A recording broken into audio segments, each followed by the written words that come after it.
இன்னிலிருந்து இன்னும் 2 மாதத்துக்கு ரொம்ப ஸ்பெஷலான நாளுங்க. கார்த்திகை, மார்கழி. வீட்டில் வந்து காலையில் சாயந்தரம் 2 டைம் வந்து வாசலில் விளக்கேற்றி வீட்டில் பூஜை பண்ணுறது ரொம்ப நல்லது. காலையில் பண்ண முடியலன்னா நம்ம சாயந்தரமும் விளக்கேற்றினா ரொம்ப நல்லது.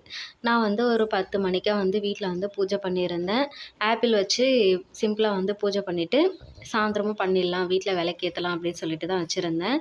நான் வந்து அல்லிப்பூ எடுத்துகிட்டு வந்திருந்தேன்னா அதை தான் வந்து சாமிக்கு வச்சுருந்தேன். எப்படி இருக்குன்னு சொல்லுங்கள். ஃபுல்லாக மழைங்க. கார்த்திகை தீபத்துக்கு நம்ம விளக்கே ஏற்ற முடியாத அளவுக்கு அப்பப்போ மழை வரும்ல, அதே மாதிரி இந்த ஃபஸ்ட்டு கார்த்திகை மாதத்துல வர கிருத்திகை அன்னைக்கும் நல்ல மழை.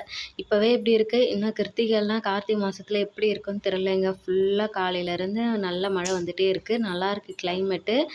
இது வந்து இந்த மஸ்க்கு மெலான் வருது பாருங்கள், அந்த ஃப்ளேவரில் வர ஊதுவத்தி ரொம்ப நல்லா இருக்குங்க. வாசனை அப்படியே எடுக்கும்போதே நல்லாயிருக்கு. இது வீட்டில் ஏற்றி வச்சோம்னா நல்ல மணமாக இருக்குது. சாயந்தரமாக வீட்டில் பூஜை பண்ணேன். நீங்கள் எப்படி பண்ணேன்னு